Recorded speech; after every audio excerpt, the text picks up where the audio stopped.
सौभाग्य है कि आप चेयर पर बैठे और मुझे पहली बार बोलने का मौका मिला है सर। मैं सदन का सबसे युवा और सबसे नया सदस्य हूं।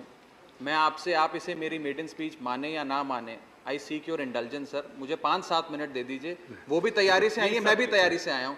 मैं आपके माध्यम से माननीय वित्त मंत्री जी को भी कहूंगा, अगर 5 मिनट मुझे और सुन लेंगे तो इतना sir heavens won't fall sir. Everybody ask for the same please. मुझे लगता नहीं सर आर्ग्यू कोई मत। आपत्ति करे। मेरा सामने नाम है।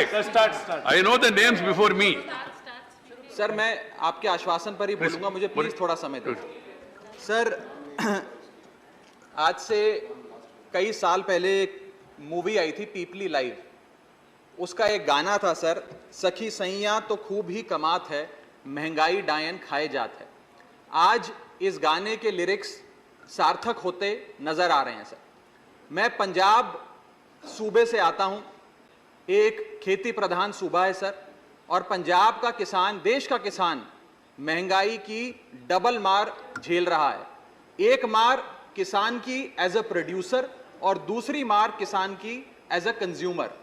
फूड प्रोडक्शन की कॉस्ट पिछले 1 साल में सर करीब 21% बढ़ी है, यानी कि किसान की कॉस्ट बढ़ गई फूड प्रोडक्शन की, लेकिन उसकी आय, जिसका वादा था कि एमएसपी दुगनी करेंगे, आय बढ़ाएंगे, वो उस रेट पे नहीं बढ़ी, जिसके चलते आज देश का किसान एज अ प्रोड्यूसर महंगाई के बोझ चले दबता जा रहा है।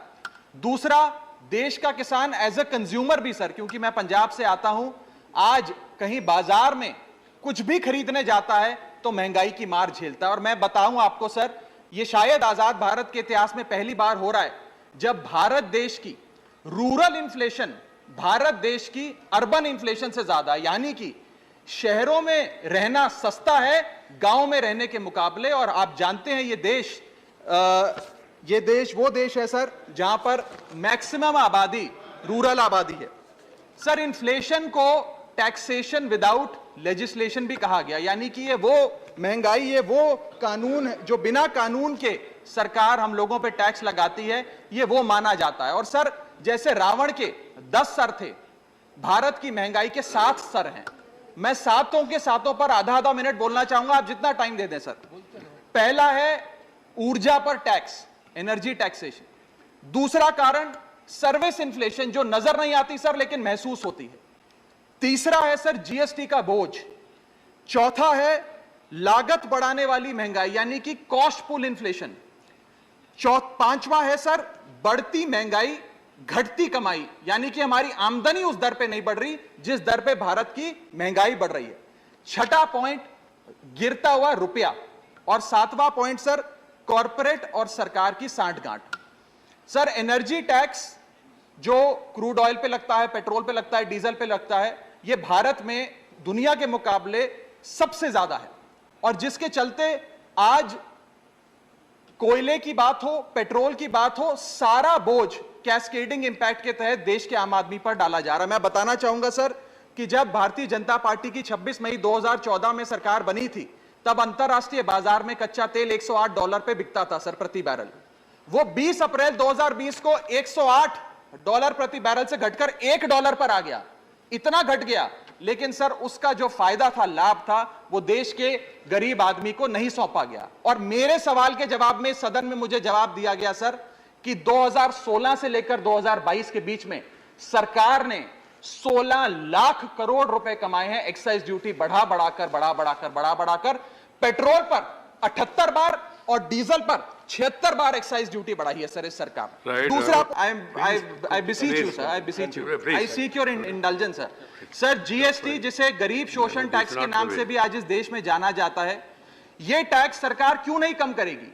क्योंकि सर जैसे जैसे महंगाई बढ़ती है वैसे वैसे जीएसटी की कलेक्शन सरकार की बढ़ती है। अगर कोई चीज आज 100 रुपए की बिकती थी, वो 150 रुपए की होती है, तो 150 रुपए पे जीएसटी की दर लगती है, यानी कि सरकार का खजाना बढ़ता है।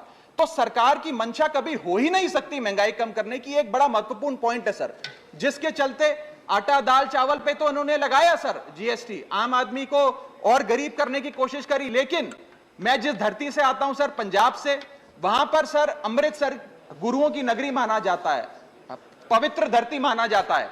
वहां पर सर जितने भी सराय हैं, जितने भी अकोमोडेशन सेंटर्स हैं, उन पर भी जीएसटी लगाकर आज औरंगजेब के जजिया टैक्स वापस लाने का काम भाजपा की सरकार ने किया है। Right. सर मेरा Thank एक you, बस Raghav. एक दो Next पॉइंट is है sir. conclude one line, please. Sir जब भारतीय जनता पार्टी के सदस्य विपक्ष में थे तो वो कहा करते थे कि जब रुपया गिरता है तो भारत की साख गिरती है। आज रुपया 180 के पार हो गया है सर। पुरानी सरकारों ने रुपये को सीनियर सिटीजन बनाया था, करंट सरकार ने 80 पार करके उसे मार्गदर्शक मंडल में पहुंचा दिया है Right. सर। और आज सर जिसके Please. चलते No, Jose crude Kemani. Import हो, पेट्रोल Raghav, हो, डीजल हो, you have a lot of सबके- future, youngster. Follow the guidelines, and then I have given you already Sir, 500 minutes. if the finance minister has no problem listening to me, if she can spend 3-4 It is minutes. not.